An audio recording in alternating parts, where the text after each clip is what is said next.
So, ladies and gentlemen, let's meet our next speaker, which is Corey Block, to share his thoughts about millennial leadership. Now, Dr. Corey Block is a corporate advisor. He's a member of the UK Institute of Consulting. He has worked with multinationals, family companies, the World Bank, and the Council of Europe, and has spoken around the world on leadership, management, economics, strategy, and motivation. And of course, here today, he's speaking on millennial leadership. Ladies and gentlemen, please welcome Corey Block. Thank you so much. Thank you. Perfect. Hi. Good to see you all. I'm 41 years old, so I'm clearly not millennial. That's a huge problem when you're talking about millennial leadership. But a good client of mine about 6 months ago had a problem. His problem was that he was very frustrated. He was also my age, about 40 years old, Emirati guy, wonderful guy, but he was complaining about his 20-something employees. They're not committed, they're not focused, I don't know what to do with them, and they don't stay for very long. They're here for 18 months, maybe 3 years, and then they're gone. So it got me thinking maybe we should start talking about millennial styles of leadership, because millennials do have their own kind of leadership. And by millennials, we're going to talk about a whole generation of people. And I know we don't like generalizations and we don't like being put into boxes, but please, for the sake of the presentation, please permit me to put you in a box. This is the box. You're either above the age of 34 or below the age of 34, which makes you generally either in Generation Y and X, which is our generations, those above 35. I'm Generation X, by the way, and I know that because I was born in the late 70s. In the late 70s, the divorce rate skyrocketed, and so a lot of us were raised in single-parent homes. And those of us who had both parents at home, very often both of them worked. So we became latchkey kids. Statistically, most of us would get out of school before our parents came home from work, so we would go home alone. We would go home, we would unlock the door, go in, make ourselves a snack, do our own homework, and as a result, as a generation, we became, as Generation X, very autonomous, very independent. We hate authority, we hate people telling us what to do, and so we're very rebellious people, Generation X. Now, we've got our own issues in my generation, but today I want to talk about millennials because a good deal of our SMEs are either being led by millennials or are being empowered by millennials. And millennials are generalized by Forbes magazine as impatient, collaborative, and they've got something to prove. And by impatient, I mean they're a convenience-oriented generation. There is nothing that millennials can't get within a half an hour. And I don't mean just in Dubai. I mean food is pre-prepared in the freezer at the grocery store for you. Pretty much anything you want, you can get very, very quickly, including a certificate. If you want a certificate in something, you can take a 4-hour training program in nearly anything and get a certificate for it. You don't even have to do well. It's incredible. So millennials tend to be very impatient, which is why they're looking for promotions very quickly. You know, they've only been in the company 6 months, 18 months. They're looking for a promotion. My dad worked in the same job for 30 years. That was good for him. Me, I'm looking for something to change maybe 5, 6 years, but millennials, they're very impatient. They want that feed now. And that's because they were raised in that sort of environment where they got what they wanted very quickly. So that bred impatience. But they're very collaborative people. You know, they've been very connected to each other as a result of the information age and connectivity through cell phones and internet. I didn't have the internet and I didn't have a mobile phone when I was growing up. We had computers and video games, but that was my generation. Now, they're growing up with phones and they're connected to each other all the time. And that connectivity breeds collaboration. They really want the opinions of other people. They collaborate on whether or not their lunch is beautiful. It's amazing. But they do have something to prove. And the reason they have something to prove is because everybody that's been meaningful to them in their lives has told them that while they were growing up. You're unique. You're unique and special, and you have something to offer the world. And if you want to be an astronaut or a scientist or an engineer or a plumber or a doctor or a mathematician, you can do that. Whatever it is you want to be in your life. Simon Sinek actually did a great YouTube video on this. Google Simon Sinek's YouTube video. It's absolutely worth watching. It's amazing. He does a great job of this. I think what millennials want is they want impact, they want purpose, and they want to be connected. And this is how we empower our millennial teammates, employees, friends, colleagues. They want Impact, by that I mean they want to contribute to society, something that's meaningful. And by purpose, they want to contribute something that's not only meaningful to society, but is meaningful to them. They have a sense of purpose.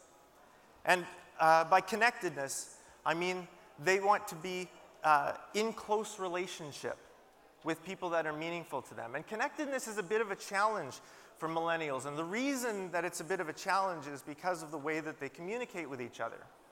80% of all of our communication is nonverbal. You know that. You've heard this statistic before. This is not a new thing, so I'm not putting it up there. But 80% of everything you've ever said, you've never said. So when we have these interfaces, these personal one-on-one conversations, 80% of everything I'm saying, I'm not saying. I'm saying it with the tone of voice, with the volume that I use, with my hand gestures, my eyes, my eyebrows. These are bits of communication, and that's 80% of the message. But for millennials, almost 50% of their interactions growing up, and especially through adolescence, has been done digitally. And those digital interactions have been more or less in the form of text. SMS, WhatsApp, Facebook, email. All of those interactions are void of 80% of the content. And so you can imagine the kind of toll that might take on a person as they're in their adolescence developing, wondering who they are in society, but not having all of the information by which to figure that out. So that's a very big challenge for millennials, is connectedness, feeling connected. So today I want to give you 8 quick tips for how to manage well with millennial employees and teammates. Number 1, give credit and share blame. Millennials are the first generation of people that have been awarded for doing nothing and just for showing up. When I was growing up at a sports day, if you didn't compete well and win, you didn't get a medal. There was no first, second, third, and then participation. There were no participation medals when I was growing up, but there are participation medals now, and they're amazing. Let me tell you, they feed the soul. You guys, you millennials, you've got it right. I know this because I've done it. I went and raced a race a little while ago. It was a 5K race. It was called Spartan, and at the end of it, a nice lady gave me a medal for 82nd place. It was awesome.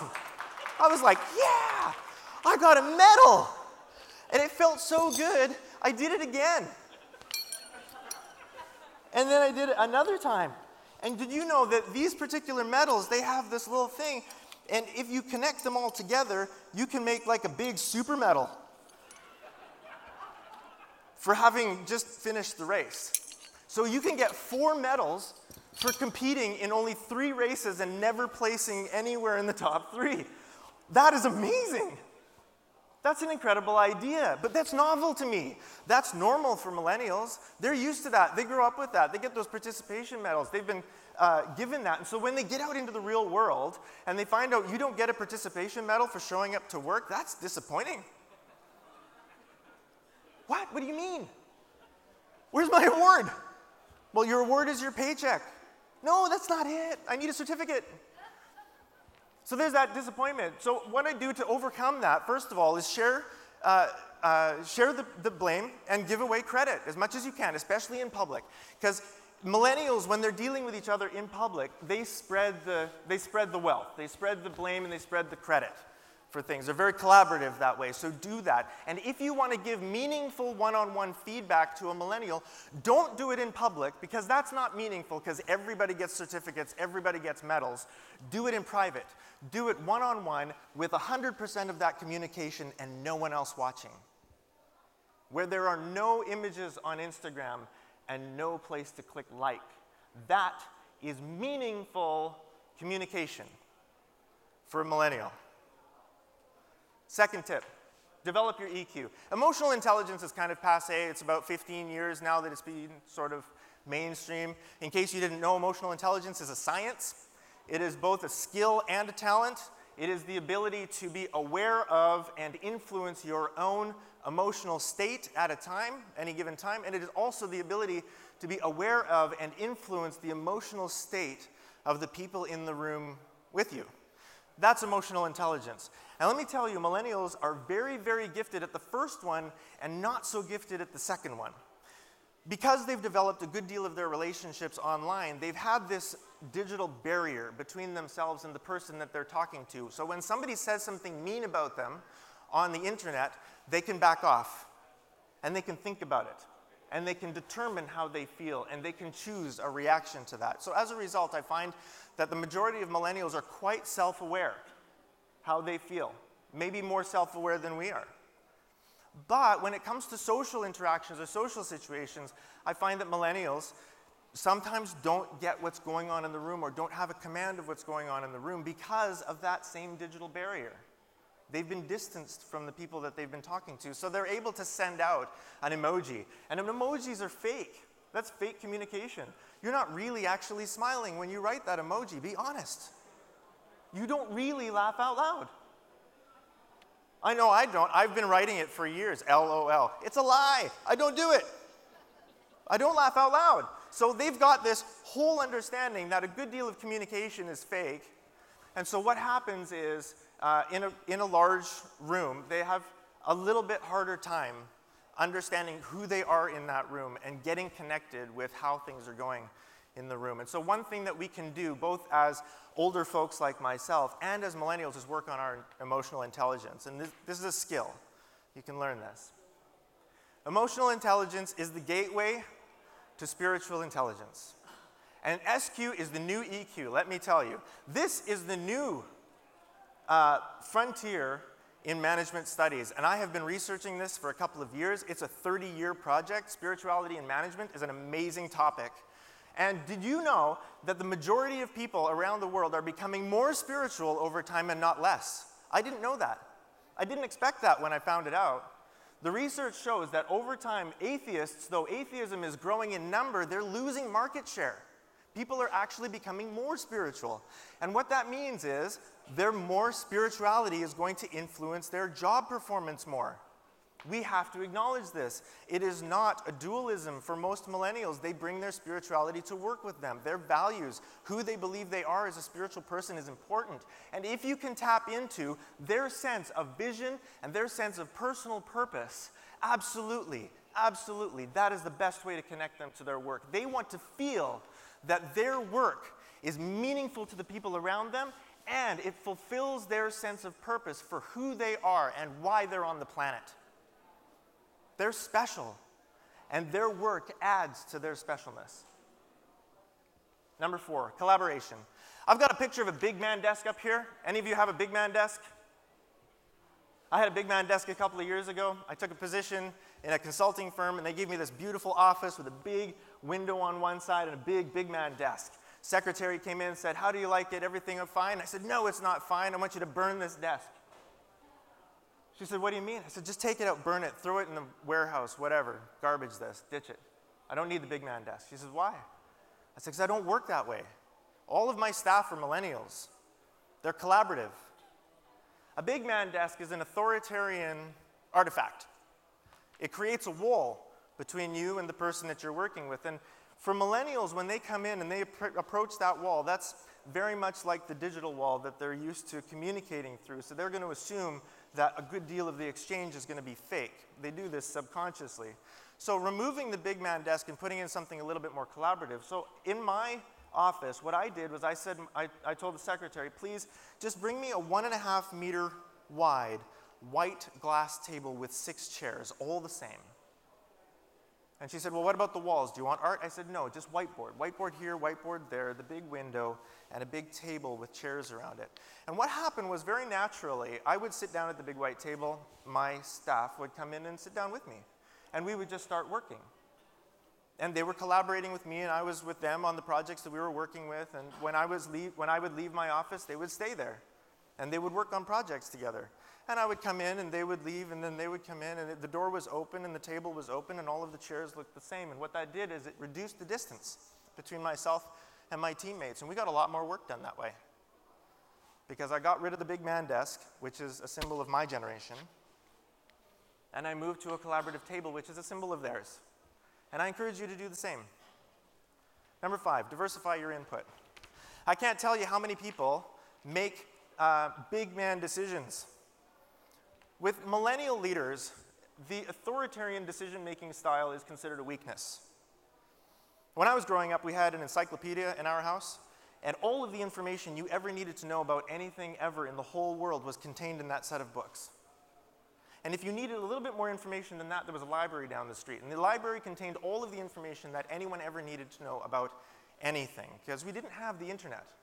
Now we've got Google. And not only do we have Google, but I love Google, and I Google all the time. I'm a voracious learner. I have 2 master's and 2 doctorate degrees, and you know what all of that education gave me? Is the understanding that I don't really know anything. There is too much information available to me on the planet now. There's so much information that I have totally lost confidence in my ability to sort through enough of it to be confident that I know everything about anything. Well, millennials were raised that way. See, for me, that's an awakening. That's a paradigm shift. But for them, that's the way they were raised, of course. You don't know everything about anything. How could you possibly? There's too much information on the planet. If you have any hope of making a proper decision about anything, you have to diversify your input. You can't do it alone. You have to be with other people. And if you want good quality information in that decision-making process, they have to be people that are different than you, because they're going to sort through more different kinds of information. So I can't tell you the number of times I've walked into a boardroom where there's 8 middle-aged white guys sitting around saying, wow, this is a very well-functioning board. And I say, no, this is not a very well-functioning board. This is a smoothly functioning board, and that's a totally different concept. The reason it's smoothly functioning is because all of you have exactly the same